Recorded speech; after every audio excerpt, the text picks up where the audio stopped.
This diaper wipe box is a pretty powerful tool in my classroom, and by the end of this video, you just might want to go to the store and get one for yourself. When I first introduced this diaper box to my students, they actually laugh. But, by the end of the school year, it's one of the most used tools in my classroom. My name's Elizabeth, and I love sharing practical, good strategies with other caring, creative teachers just like you. Things that are going to work really quickly and help us support our students' social emotional needs inside of our classroom. And ones that are going to fit into our busy teacher life. Because truth be told, we don't need a huge SEL program to pile on top of what we already do. Nobody's got time for that. That's why I love this box, because I can transform this box, this diaper wipe box, into my question box.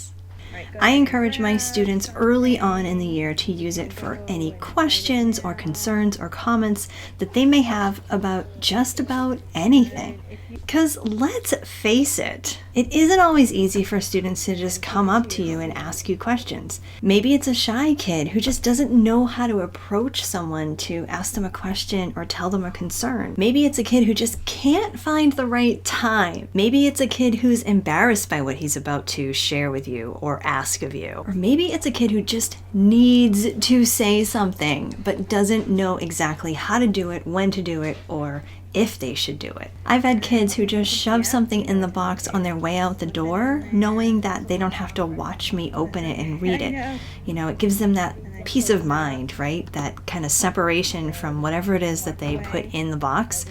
They can set it in there, but then they don't have to be around for it. And the thing about a question box or a comment box is that it's something that you can introduce to your students at any time in the school year. It doesn't have to be at the beginning of the year or a trimester. It just can work at any time. If this is a simple strategy you think you can use in your classroom, go ahead and hit that like button.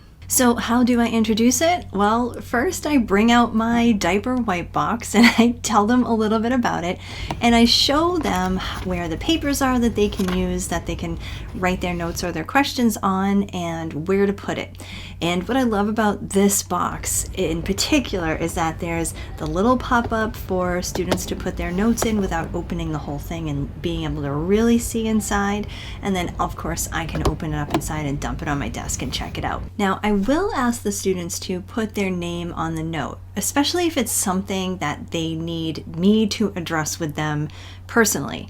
If they don't put their name on the note and it is a question that's kind of in general and anybody in the class might want to know the answer to it, I will address it whole class and answer the question or talk about whatever their concern is. But I do want to have that level of personalization where if a student has something that's specific to them, I can definitely get back to them. So I'll take time to go through the notes.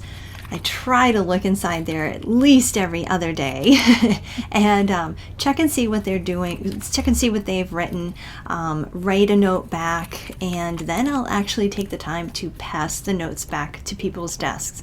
And again, if it's something that's needs to be a little bit more discreet, then I will call them over and hand it to them individually so that, not everybody needs to know the answers to whatever they're putting inside the comment box. And if connecting with students is your jam, then I want you to check out this video right here as well. This is where I tell about my absolute favorite student check-in strategy. But for now, let's get back to the diaper wipe box. Now, as a third grade teacher, of course, I've gotten plenty of notes that say I'm the best teacher ever. And, it's just one of those ways that students can, kind of give me those types of feedback and comments.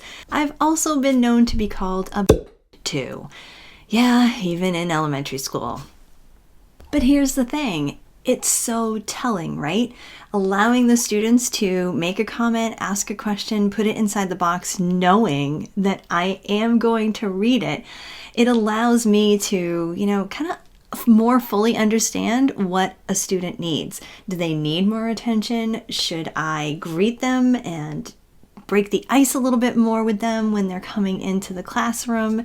Should I be showing a little bit more interest in what they're doing outside of school? How can I build relationships with different students who have different needs? And of course, if something comes into the question or comment box that is a little bit over my head, then I definitely have the responsibility to go and bring it to the next person that should be addressing whatever the issue might be, whether it's the school counselor or the principal, or maybe I get some more information from a former teacher. You know, as a teacher, these are the things that we're kind of like the front line to, right? And that's why being able to have these SEL strategies in our classroom is just so important.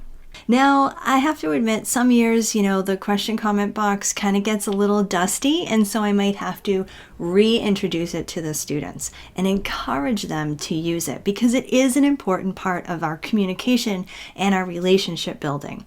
So don't be afraid to introduce it and then circle back to it every so often during the school year. And the great thing about this type of question or comment box is that it really works for all grade levels.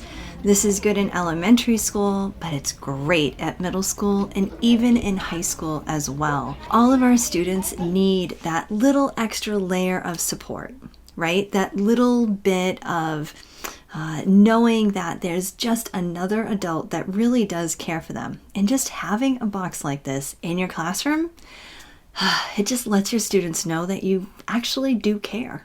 All right, so remember I mentioned my first favorite student check-in? Well, that's the video I've got queued up for you right now. So definitely go check out this video next, and I will share with you my absolute favorite student check-in strategy. And if you're looking for some more hands-on SEAL strategies for social emotional learning, check out this playlist right here. I think you'll like some of the how-to videos I've got queued up in that playlist. Either way, I'll see you in the next video.